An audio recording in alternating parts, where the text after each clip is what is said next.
What do you do when the most powerful man in the world buys you coffee? She offered to buy me dinner. I have ended wars with silence, started them with whispers.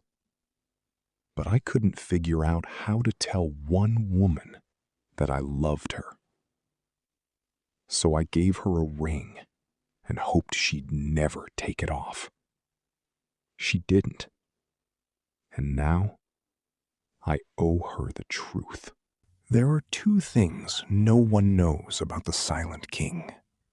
One, he exists. Two, he's not silent because he has nothing to say. He's silent because only one person deserves to hear his voice, and she doesn't even know his real name. Let me tell you what I am. I am the man who moves markets while you sleep. When the stock market jumps at 3 a.m. for no reason, that's me. When a dictator steps down overnight and no one knows why, that's me. When a currency collapses or a border shifts or a war ends before it begins, that's me. I have no face, no public record, no signature on any document. But I have something better. I have reach. 14 years ago, I walked away from the world.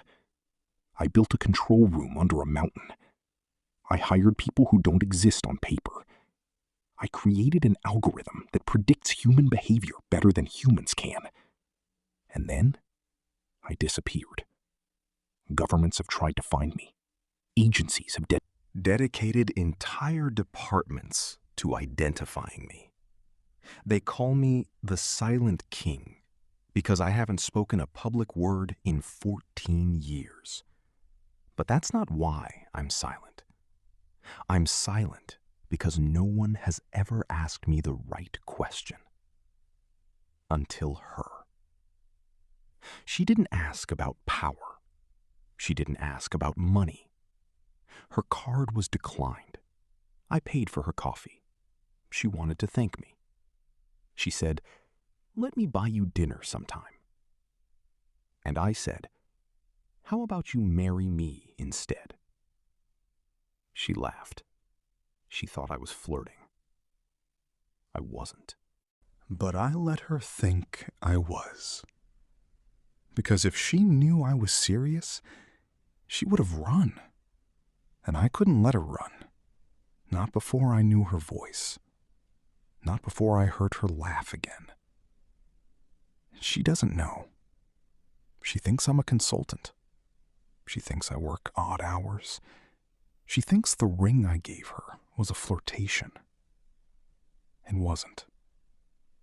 That ring is my signet. 600 years of my family's history. It has sealed treaties that ended wars. It has commanded armies without a single word spoken. And I gave it to a woman who thought I was charming, maybe a little insane. She put it on because she wanted to see what I'd do next. She's still waiting. I have power beyond anything she can imagine. I can redirect a river. I can make a company vanish overnight. I can make a person disappear without a trace. But I cannot say 3 words to her face. I am king. So I call her instead.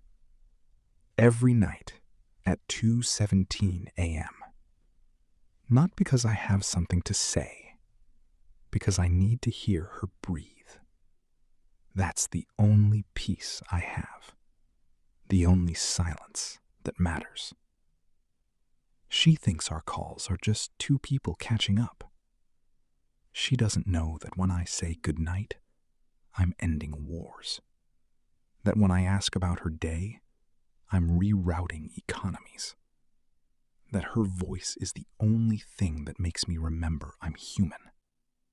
She is my silence.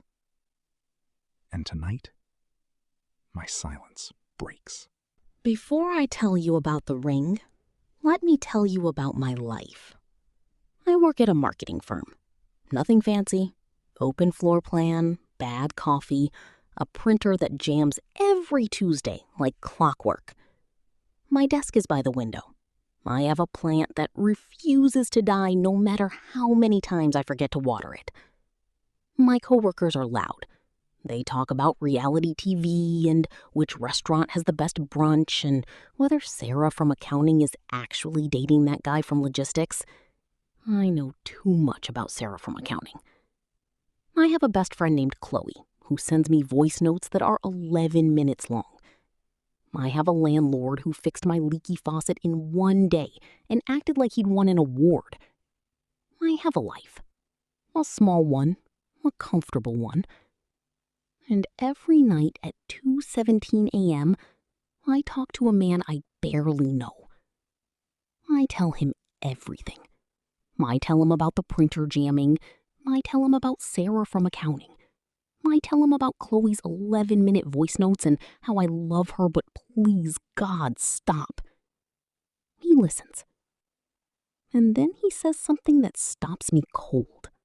Last week, I mentioned that my boss was stressing about a client from Singapore. He said, "Tell her to stop worrying. The contract will sign on Thursday at 3 p.m. I laughed. I said, "Oh, do you have a crystal ball?" He said nothing. Thursday at 3 p.m., the contract signed. I didn't tell him that. I didn't have to. He already knew. Another time, I mentioned I was reading a book about the Ottoman Empire. Just a casual thing, something I picked up at the airport. He talked for an hour about Mehmed II, about the fall of Constantinople, about things I've never read in any book. I asked him, "How do you know all this?" He said, "I read. A lot. About everything." I told you. I consult. I laughed. "You consult on the Ottoman Empire?" He smiled. "I consult on whatever you're interested in, so I can talk to you about it." He has this way of knowing things. History, economics, languages. He speaks at least 10 of them. I've heard him switch from French to Arabic to Mandarin to something I couldn't even name. I asked him once, "How many languages do you speak?" He said, "Enough." But here's the thing. I never waited for him. I lived my life. I went on dates. I fell for the wrong men. I got my heart broken a few times. I traveled with Chloe. I stayed out too late. I made mistakes. He was never the center of my life. He was just there. A voice at 2:17 a.m. that I could take or leave. At first, I thought he'd get bored, stop calling after a few weeks, then a few months, then a year. But he never did. And somewhere along the way, I realized something. I didn't need him to be real. I didn't need to know his name or his face or his story. I just needed him to keep calling. Because in a world where everyone wanted something from me, he only wanted my voice. He never asked for photos, never asked to meet, never made me feel pressured. He just listened. And I talked. I said, "Enough for what?" He said, "To tell you I love you in a different one every night for the rest of our lives." I didn't know what to say to that. So I said nothing, but I didn't hang up either. I asked him once, "What do you actually do for work?" He said, "I consult." I said, "Consult on what?" He said, "Everything." I thought he was being arrogant. He wasn't. He was being honest. I just didn't know it yet. Now, about the ring. You're probably wondering why I kept it. Why any sane woman would accept a ring from a stranger and keep talking to him for 5 years. Here's the truth. At first, I didn't take it seriously. He paid for my coffee. I said, "Let me buy you dinner sometime to thank you." He said, "How about you marry me instead?" I laughed. I thought he was flirting. Men say things like that all the time. Then he took this ring out of his pocket and placed it on the table. He said, "Wear it." I said, "I don't even know your name." He said, "Then call me the man who's going to marry you." I put the ring on because it was beautiful and because I wanted to see what he'd do next. I expected him to disappear. They always do. But he didn't. He called the next night, and the night after that, and the night after that. Everything. About nothing. And for 5 years, that was enough. I didn't wait for him. I lived my life. He just happened to be in it. Every single night. Like the moon. Always there. Even when I wasn't looking. The ring was always on my finger. Not because I believed in him. Because it felt like a secret between me and the universe. Something strange and unexplainable. And I liked that. I liked not knowing. Until the night I saw something I couldn't explain away. It was a Tuesday. I was at Chloe's apartment. We were eating takeout and not watching the news. But the news was on anyway. Background noise. And then the anchor said a name. The Silent King. I'd heard it before. Everyone has. The ghost who moves markets. The man with no face.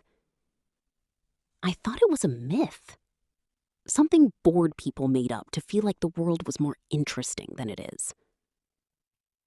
But then they showed footage. Grainy. Blurred. A figure walking between black SUVs. His face was hidden. His body was hidden. But his hand was visible for half a second. And on his finger, nothing. But there was a mark, a tan line, an indentation. The exact shape of my ring. I stopped chewing. Chloe said, "What's wrong?" I said, "Nothing, just tired." I pushed it away. I told myself it was nothing, a coincidence. My mind playing tricks on me.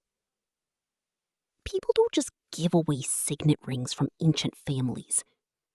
People aren't secret kings who buy you coffee and call you at 2:17 a.m. That's not real life. Real life is printer jams and office gossip and Sarah from accounting. Not this. So I pushed it away. I finished my takeout. I laughed at Chloe's stories. I went home. When he called at 2:17 a.m., I didn't mention it. I told him about the printer jamming again. He listened, like he always does. And I pretended I hadn't seen anything. Because believing it would mean everything was different. And I wasn't ready for different. I'm still not sure I am.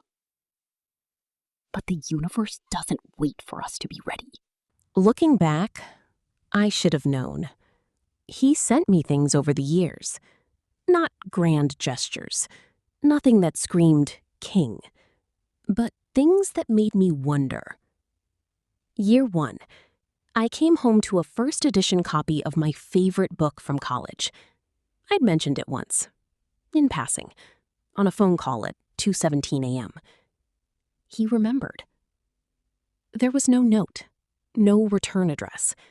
Just the book. I thought it was a coincidence. I was wrong. Year 2. My landlord called me into his office. He looked confused. He said, "I don't know how to tell you this, but your apartment has been paid for." I said, "For how long?" He said, "Indefinitely. Someone bought the building and deeded your unit to you, free and clear. No mortgage, no rent, forever." I asked who.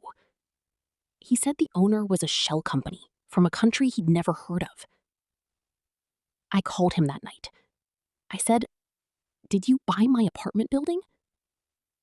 He said, "I wanted you to have a home you never had to worry about." I said, "That's insane." He said nothing. I hung up, but I didn't take the ring off.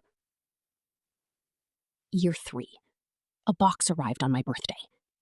Inside, a scarf made from wool I'd never felt before. Warmer than anything I owned.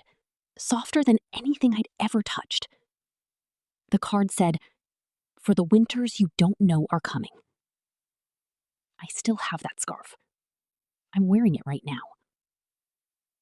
That same year, my car broke down on the highway. I called a tow truck. Before they arrived, a man in a black coat appeared, fixed my car in 20 minutes, refused payment, refused to give his name. He just said, "Someone wants you to get home safe." I called him that night, told him the story. He said, "That's strange." But his voice sounded different, proud. Year 4. I mentioned that my passport had expired. 3 days later, a new one arrived in the mail. Not renewed, different. A diplomatic passport from a country I'd never heard of. It said I had diplomatic immunity in over 100 nations. I called him, laughing. "Did you send me a fake passport?" He said, "It's not fake." I said, "Then what is it?" He said, "Insurance, in case you ever need to leave. Quickly." I didn't ask why I might need to leave quickly. I was afraid of the answer. That same year, my favorite coffee shop closed, the one where we met. I was heartbroken. A week later, it reopened. Same name, same coffee, same burnt milk smell. New owner. No one knew who. I did. I just didn't want to admit it. Year 5, Chloe got married. I was her maid of honor. The night before the wedding, I found a box on my doorstep. Inside, a pair of earrings. Diamonds. Old ones. Antique. Museum quality. The card said, "For the woman who makes everyone's life brighter. Even mine. Especially mine." I wore them to the wedding. Chloe asked where I got them. I said, "A friend." She said, "What friend?" I said, "I don't know." She thought I was joking. I wasn't. Then, after the wedding, he sent nothing more. No book, no scarf, no earrings, just a message. "Come to me. Be ready for a different door." I think he knew. After 5 years, there was nothing left to send. Except himself. And I realized I'd spent 5 years telling myself I didn't care, that he was just a voice, that I could hang up any time and never think of him again. But I never did. Not because I was waiting, because I didn't want to leave. And that's the difference. I didn't wait 5 years for him. I lived 5 years with him. In the margins, in the quiet, in the 2:17 a.m. And somewhere along the way, he stopped being a stranger and started being home. So when the black SUVs pulled up to my building that night, I got in. Not because I understood. Because after 5 years, I didn't need to understand. I just needed to see him and finally say, I'm here. I've always been here. I just didn't know it. The SUVs took me to an airport I'd never seen. Not a commercial one, something private, hidden. A jet was waiting on the tarmac, all white, no markings. The stairs unfolded as I walked toward it. I climbed aboard without asking where we were going. I didn't need to ask. I was going to him. That was enough. The cabin was warm, soft leather seats, a glass of champagne waiting. I don't even like champagne, but I drank it anyway, because it felt like something he would want me to have. The engines hummed. The city fell away below. And I sat there, twisting the ring, remembering all the conversations we'd had. The ones I'd tried not to take seriously, but did anyway. He asked me once, what should our home look like? I laughed.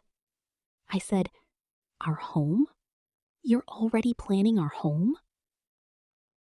He said, I've been planning it since the night we met. I said, then you tell me. What does it look like? I laughed. I said, our home? You're already planning our home? He said, I've been planning it since the night we met. I said, then you tell me. What does it look like? He said, windows. Lots of windows, so you can watch the rain. A kitchen where we can cook together. A library with a ladder because you said you always wanted one.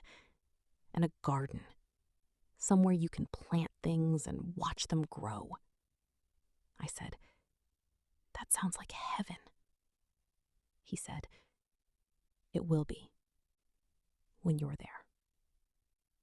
I pretended I didn't hear that, but I remembered every word. He asked me once, where should we get married? I said, somewhere small, somewhere quiet, somewhere no one would think to look for us. He said, I know a place. Of course you do. He said nothing. I should have asked what he meant. I didn't. He asked me once, where should we go for our honeymoon? I said, somewhere warm, somewhere with water, somewhere I can wear nothing but that ring and not feel strange about it. He was quiet for a long time. Then he said, I'll find it. I said, you always find everything. He said, not everything. I still haven't found the courage to tell you who I really am. I thought he was being dramatic. He wasn't. I should have asked then. I didn't, because I was afraid of the answer. But sitting on this jet, watching the world shrink beneath me, I'm not afraid anymore. I'm ready. Whatever he is, whoever he is. I've been wearing this ring for 5 years. A ring I didn't know what it meant, but I never took it off. Not because I believed in him, because somewhere along the way, he became real, and I didn't want to let go. The plane is descending now. I look out the window. I don't recognize anything. Mountains, forests, a coastline I've never seen. We land on a runway cut into the side of a hill. There are no signs, no markings, no country name anywhere. I step off the jet. The air is different here, cleaner. Black SUVs wait on the tarmac. Men in dark coats open the doors. I get in, and the cars begin to move. Through gates, through forests, through a tunnel carved into stone. And then I see it. An estate. Massive. Ancient. Impossible. I don't know where I am, but I know he's here. 5 years. 1 ring. A stranger who said he'd marry me. Tonight, I find out if he was lying, or if he was the only one telling the truth. The doors opened into a hall so long I couldn't see the end. Stone floors, candles that flickered like they'd been burning for centuries, paintings on the walls, faces I didn't recognize, eyes that followed me as I walked. I should have been scared. I wasn't. I was numb. 5 years of phone calls. 5 years of his voice in the dark. 5 years of telling myself he wasn't real. And now, I was walking toward him. My heels clicked on the stone. Each step echoed. And then, I saw him. Standing at the end of the hall, waiting at the door. He was tall. I'd forgotten how tall. Broad shoulders, hands that looked like they'd held swords and signed treaties and fixed my car on a highway. His eyes were the same, tired, but lighter now, like seeing me had lifted something heavy from his chest. He didn't move toward me. He waited at the door, like he'd been standing there for 5 years, like he'd have stood there for 5 more. I stopped 10 feet away. My mouth was dry. My hands were shaking. The ring felt like it weighed 1,000 pounds. And then he smiled. Not a king's smile, a man's smile. The same smile from the coffee shop. And he said 2 words. 2 words I'd heard 1,000 times on the phone, but never like this. Never in person. Never with his voice filling a room instead of a receiver. He said, "Hello, gorgeous."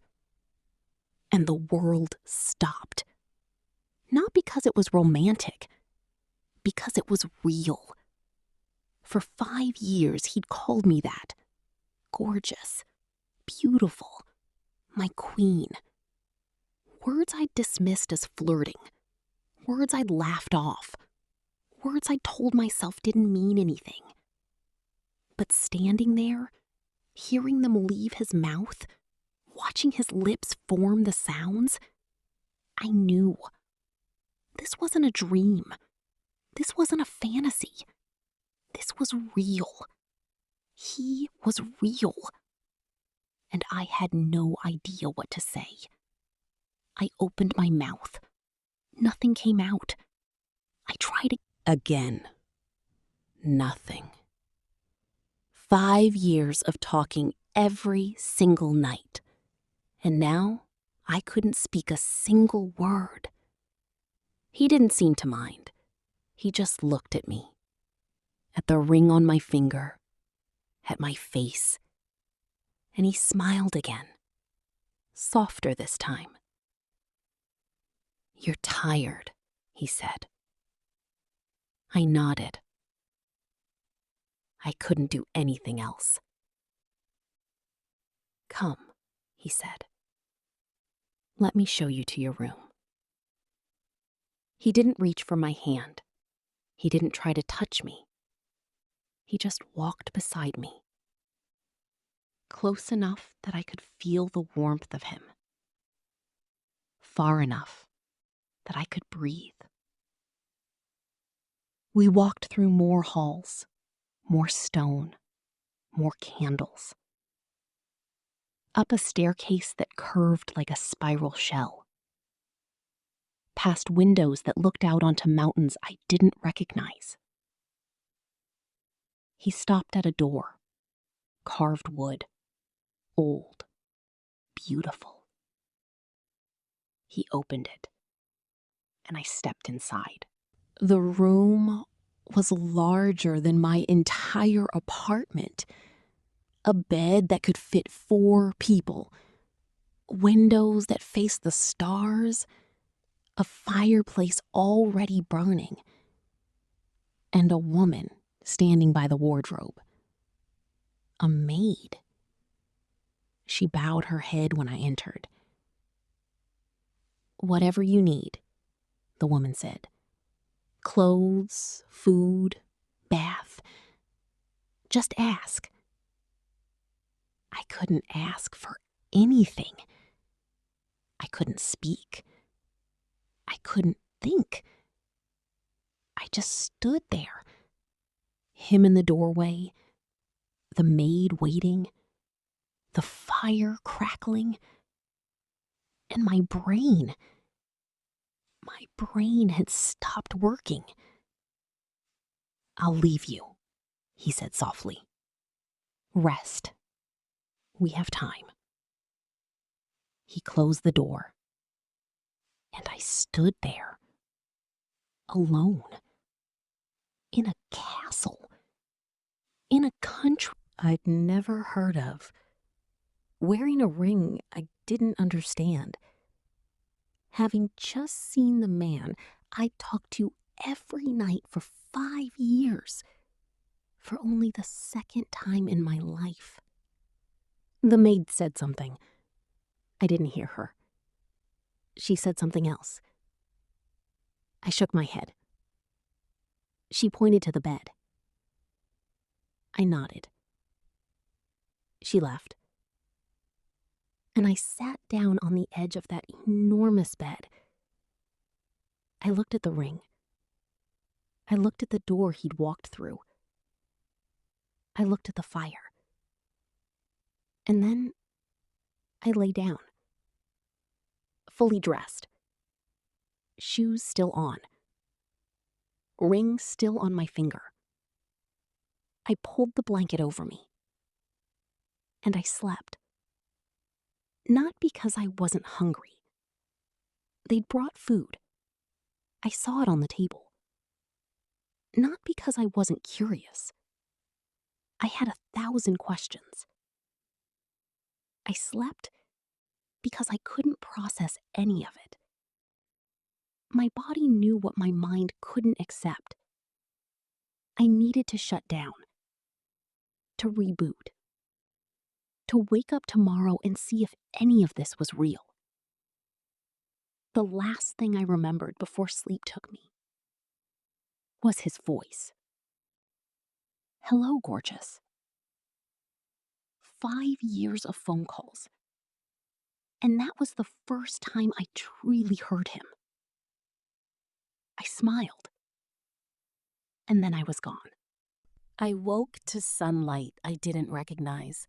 The ceiling was wrong, the walls were wrong, the bed was too big and too soft and too everything. For one terrible moment, I didn't know where I was. Then I saw the ring, on my finger, scuffed gold, warm from sleep. And I remembered the coffee shop, the calls, the SUV, the jet, the castle, him. Hello, gorgeous. I sat up. The room was bright. Morning light poured through windows I hadn't noticed last night. Mountains, forests, a garden below. A soft knock at the door. A woman entered. Not old, not young, somewhere in between. Dressed simply, hair pulled back, kind eyes. "Good morning," she said. "I'm Elena. I'll be helping you while you're here. I stared at her. Helping me with what? She smiled. Whatever you need. Clothes, bath, questions. I've been told you might have questions. I laughed, a strange, broken sound. I have a million questions. Then I'll do my best to answer them. But first, he thought you might want to freshen up. Breakfast is in an hour. She opened a wardrobe I hadn't noticed. Inside, clothes. My size, my style. Things I would have picked for myself. He had them brought in last night, Alina said, while you slept. He didn't even know my size. Alina smiled again. He knows everything about you.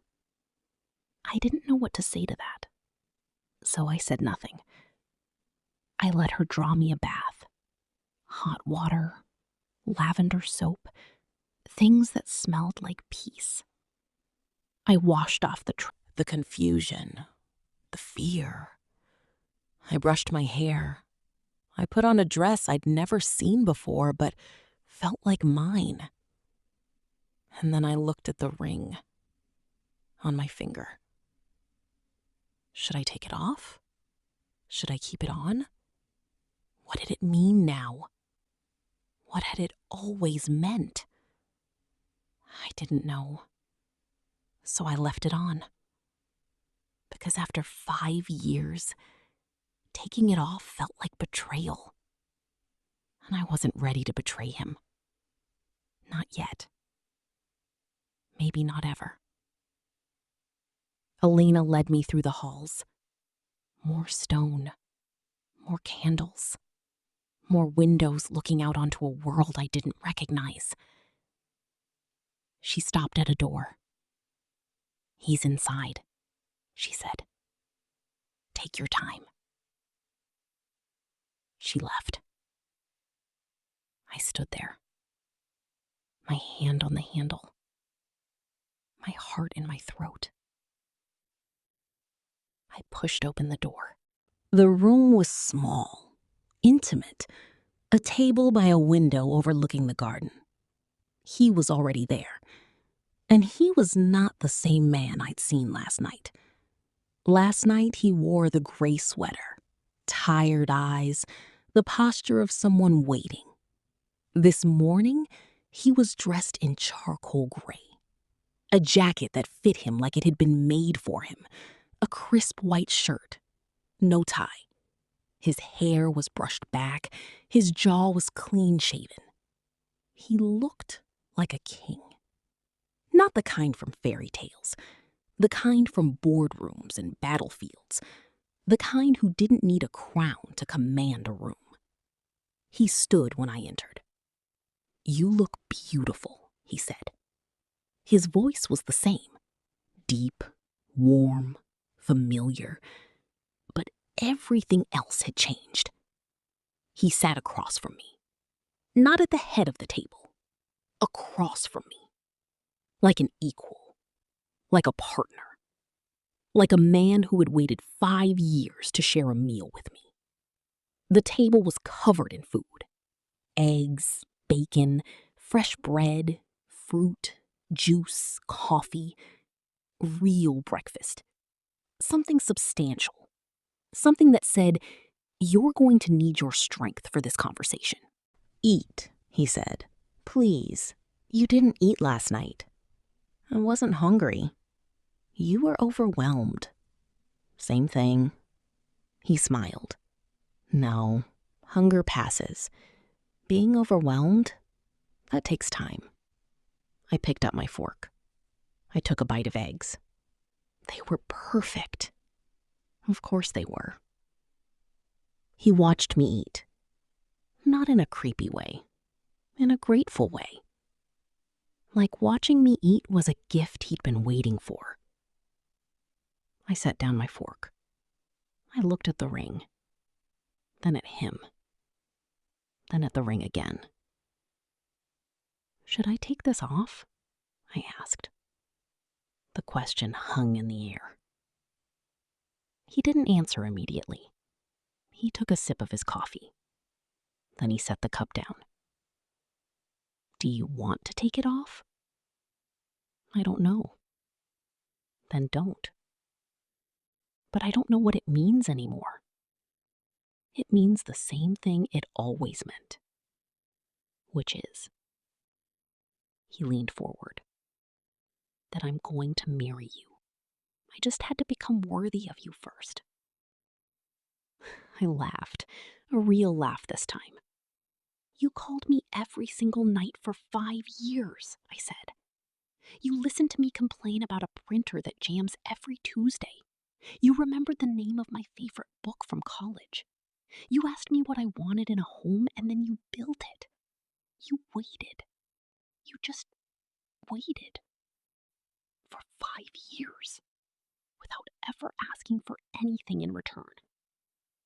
I think you're worthy. He was quiet for a long moment. That's not worthy, he said. That's just love. Worthy is different. Then what is worthy? He leaned forward. Let me tell you a story, he said, about who I am and why I couldn't tell you. I set down my fork. I twisted the ring, and I listened. My family has been royal for over 600 years. Not the kind of royal you read about in magazines. Not the kind with tabloids and scandals and tours. The other kind. The kind that never appears in photographs. The kind that doesn't need a throne to rule. 100 years ago, the world changed. Democracies rose. Monarchies fell. Kings and queens became figureheads. Ceremonies, ribbon cuttings, charity galas. Or so the world believed. But did they really fall? Or did they just step back? My family stepped back. We let the politicians take the stage. Let them make the speeches, sign the laws, take the credit. But behind the scenes, we never left. The crown you saw last night, it's been in my family for 6 centuries. The throne, older than the country it sits in. But the real power was never in the crown. It was in the network, the alliances, the marriages, the secrets. My grandfather negotiated a treaty that ended a war. No one knew. He never signed a document. He just talked to the right people at the right time. My grandmother prevented a famine, not with food, with information. She knew which crops would fail before the farmers did. She moved resources in secret. No one thanked her. No one knew. That's how we work. In shadows. In silence. Pulling strings that no one sees. 14 years ago, I became the head of the family. The crown passed to me. And I looked at the world and saw that the old ways weren't enough. Too slow. Too personal. Too easy to trace. So I built something new. A control room under a mountain. Algorithms that predict human behavior. A network that spans every continent. I can move a market with a single message. I can start a war with a whisper. I can end one with silence. That's who I have been. Not who I want to be.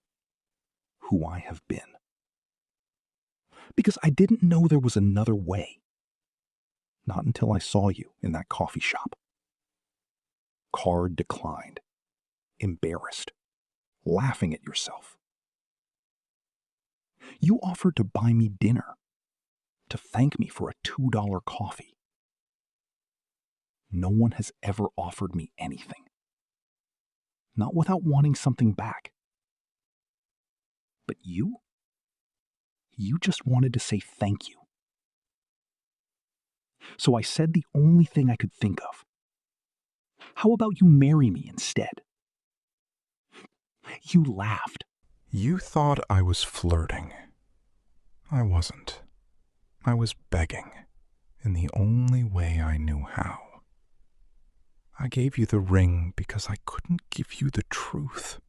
Not then, not yet. I had enemies, people who would use you to get to me. I had to protect you. From them, from me, from the world I lived in. So I called you every night at 2:17 a.m. The one time I knew I wouldn't be interrupted. The one time I could be just a man, talking to a woman, pretending we were normal. I fell in love with you in the margins, in the printer jams, in the office gossip, in the 11-minute voice notes from Chloe, in the way you laughed at yourself when you made mistakes, in the way you kept wearing the ring, even though you didn't know what it meant. I asked you about our home because I needed to believe it could exist. Windows so you could watch the rain. A kitchen where we could cook together. A library with a ladder because you said you always wanted one. A garden where you could plant things and watch them grow. I asked you where you wanted to get married because I needed to hear you say it. Somewhere small, somewhere quiet, somewhere no one would think to look for us. I know that place. I've owned it for 300 years. No one knows. I asked you where you wanted to go on our honeymoon because I needed to promise you something. Somewhere warm, somewhere with water, somewhere I can wear nothing but that ring and not feel strange about it. I found that place. It's an island. No name, no maps, no people. Just you, me, the ocean, and the ring. I've been ready for 5 years. I just needed you to be ready too. And now you're here, sitting across from me, wearing my ring, asking if you should take it off. The answer is no. Never. Not unless you want to. And even then, I'll spend the rest of my life trying to earn it back. That's who I have been. A king in the shadows.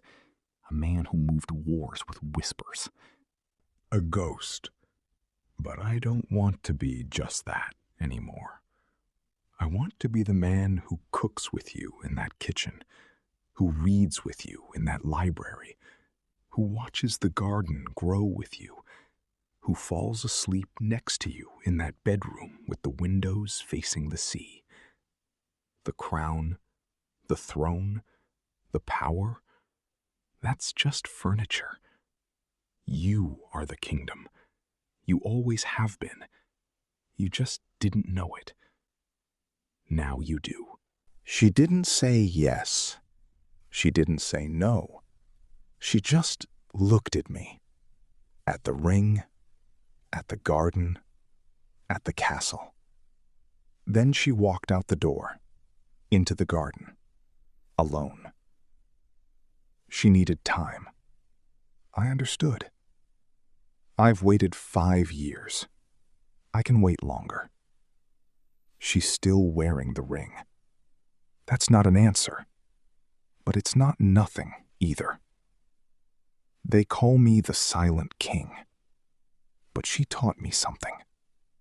Silence isn't the absence of power.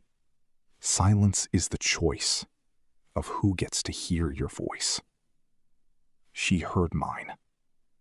And she's still here. For now. That's enough. That's everything. Whatever comes next, I'll be waiting. At 2:17 a.m. Same time, same ring, same hope. I have spent centuries learning the language of silence. She has spent 5 years not knowing she was speaking it.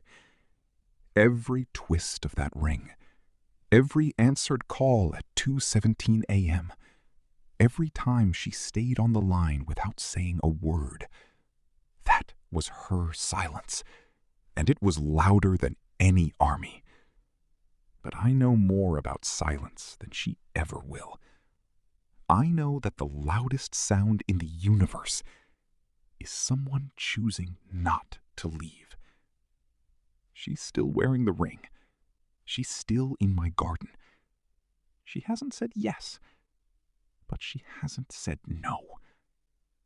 That sound, the sound of not leaving, is the only music I've ever needed. She hasn't taken off the ring. That is the only vow I need. From now, for always, for as long as silence means something, I'll wait for the rest.